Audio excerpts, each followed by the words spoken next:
Hi everyone and welcome to blog 25 of Tackle the Feelings Before the Behavior. And today's blog is called The Inner Child.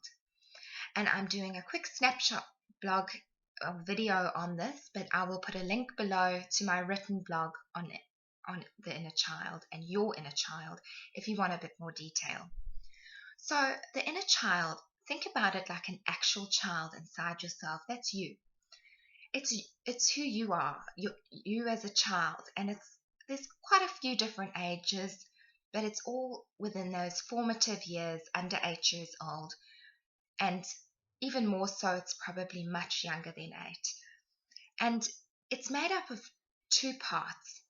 I That's how I see it, and this comes from my own personal journey with it, but also as a psychotherapist, all the theories and things I've built up along the way. And this is my way of viewing it. So I believe that we are made up of this inner child with two parts. And the first part is like when you think of a child, that's your happiness center, that's your joy, your playfulness, your inner calm, your peace, that sort of part of you that's really free spirited, free willed. And this is a part that is really organic. It's your true self, your true identity, all your wants and needs without all the socialization and conditions and experiences and traumas along the way. This is really you, authentically you.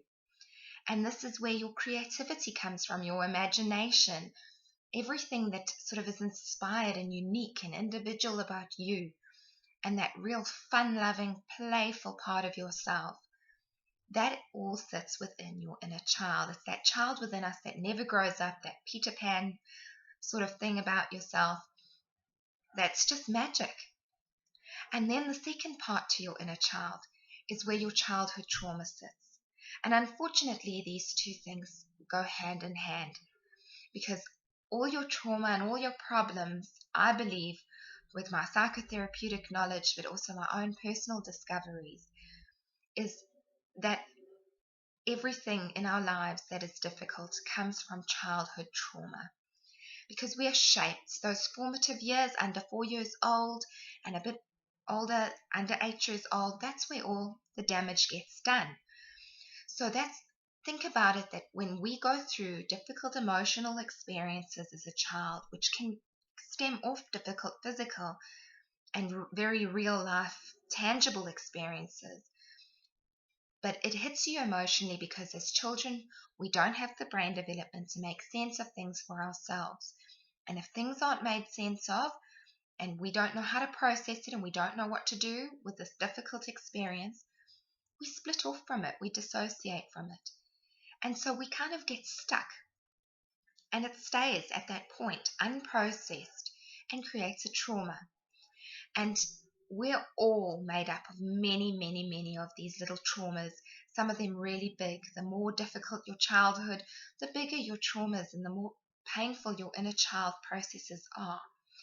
And when you block off so much and things are so difficult emotionally for you to go back and work on this and reparent yourself either unconsciously or consciously later on in life, if this becomes something outside of yourself that is just so huge and painful, this part that you just block and repress and ignore, we shut off from that playfulness, that joy, that happiness, that inner calm as well, because they sit in the same place. So people go to therapy for two reasons, I believe: to find healing and to find happiness. And the problem is, you cannot have the happiness without the healing. It's just not done, because to ignore all that pain and all that discomfort means you can't access that happiness. So your inner child is made up of both these things, and what you want to do is bring your inner child into your conscious life. Make all those unconscious traumas and all that difficult emotional stuff present to you and up in your awareness so that you can heal it and release it, which means you have to be with those emotions. You have to experience those, not resist them and struggle. If you want to be happy, if you want to be inspired and imaginative and playful and have fun and you're wondering why you can't, have a look at how much of your pain and your discomfort and your traumas and things that have gone on for you, you've been blocking. They sit in the same place. So if you want to know a bit more, read my blog, and I hope that's just got you thinking a bit. Take care. Bye.